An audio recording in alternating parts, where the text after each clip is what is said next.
my name is Nelly Zuba, and today I want to talk about sport around the world. And the event that I picked is the Ironman Triathlon.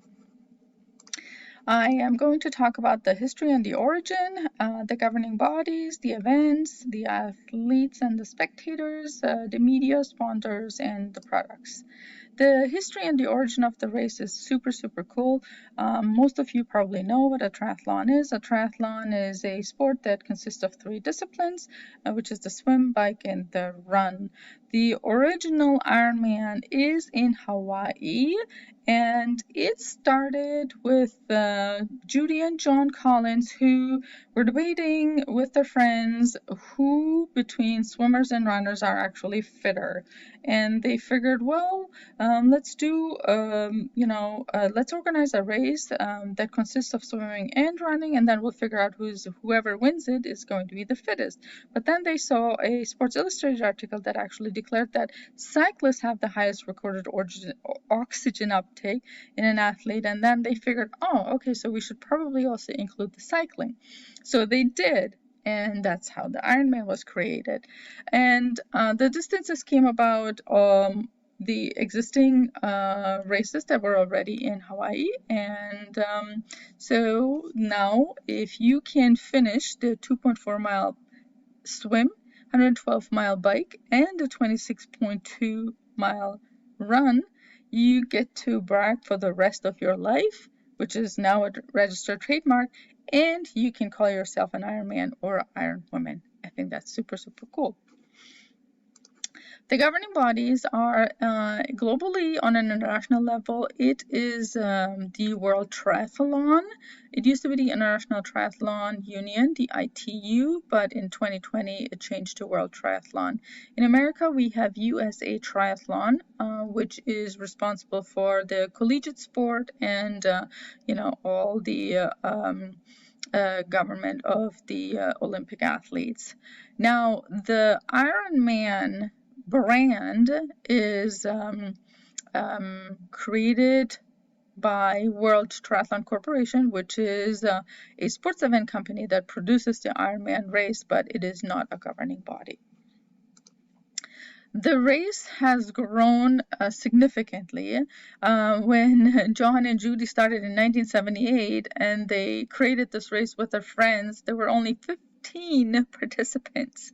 And over the years, it has grown into over 50,000 racers every year. Imagine, from 15 to 50,000. Up until 2015, there were over 500,000 racers accumulatively.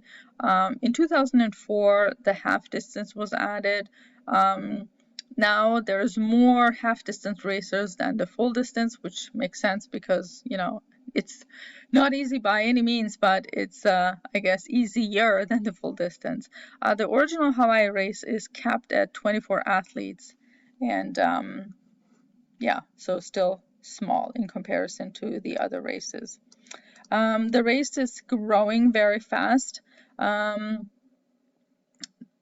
are other distances being added by the WTC, which is the half distance. The 5150 is the Olympic distance.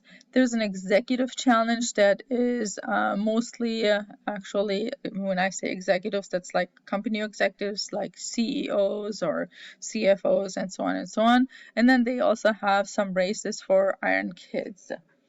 The next slide I put in there because I think it's pretty cool that the Ironman race, even though it's super grueling, it really tests the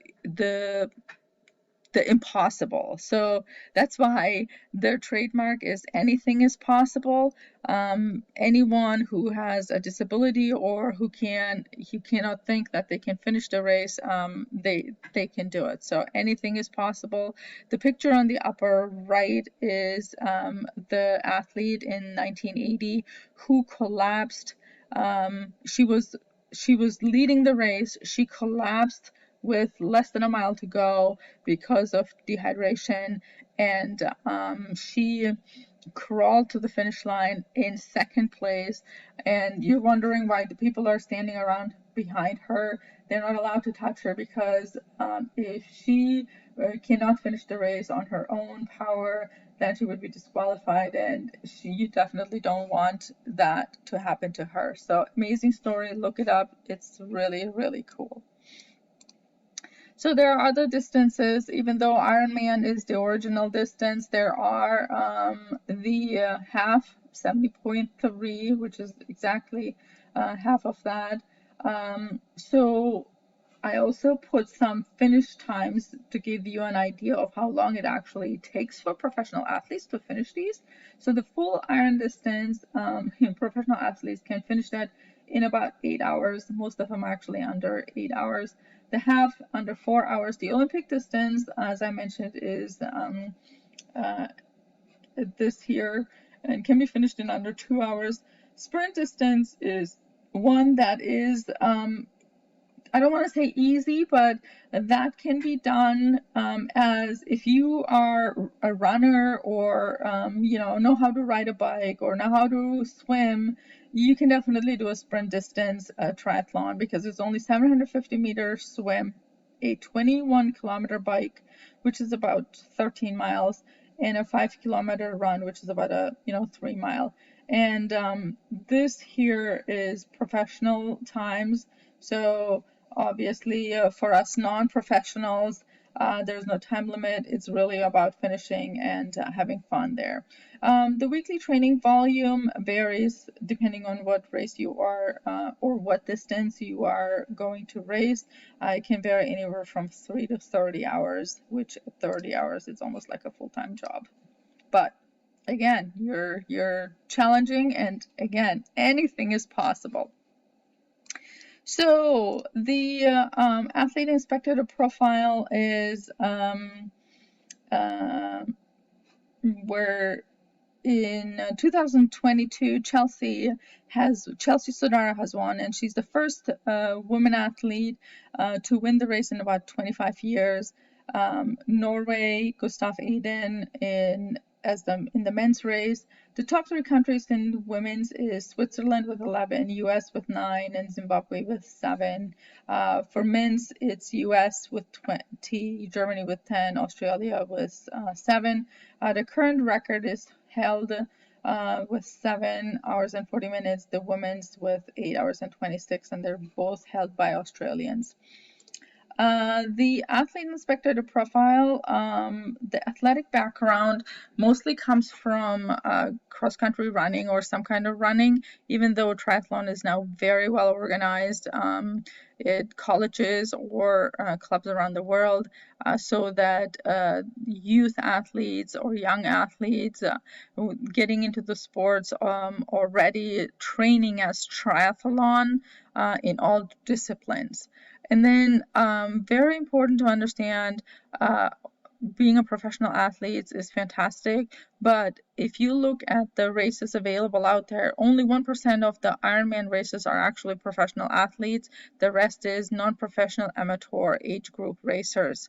So there are a lot of great opportunities to race these, and it's anything is possible. But it is an expensive sport.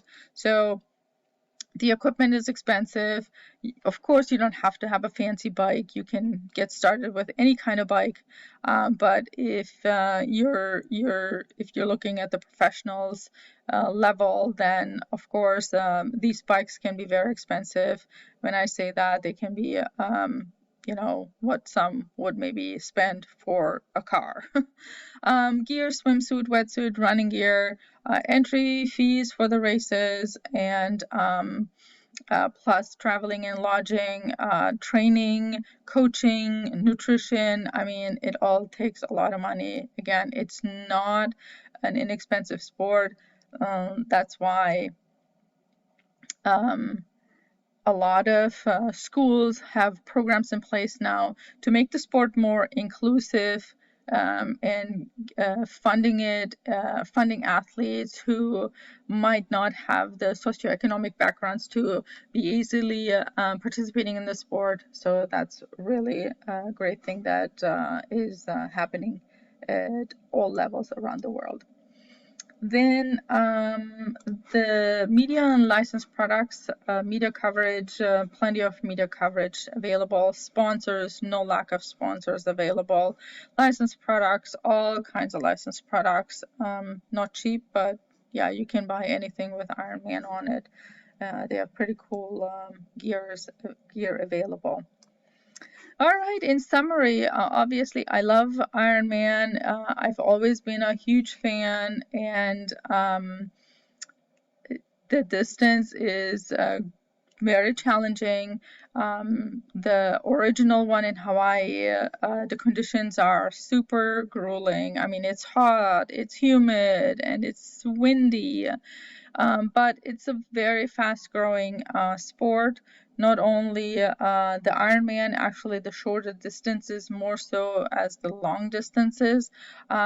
Crossing the finish line is extremely, extremely rewarding because it's such a challenge, and the racing community is super, super supportive. I mean, there's so much help with everyone helping each other. It's the reason why more and more enthusiasts are being attracted to the sport year after year. So thank you for listening to the presentation. This is not me, even though I wish it would be me one day. So I wish to finish one day myself. But this is Elizabeth Model. She's a 50-year-old lady from Burnaby, British Columbia in Canada, who finished every Ironman race in the world. And she just hit 100 race mark in 2021. It's amazing. And she started racing only at the age of 40. So I just want to finish my presentation by saying anything is possible. So give it a shot. I think it's a wonderful sport. And again, thank you for listening.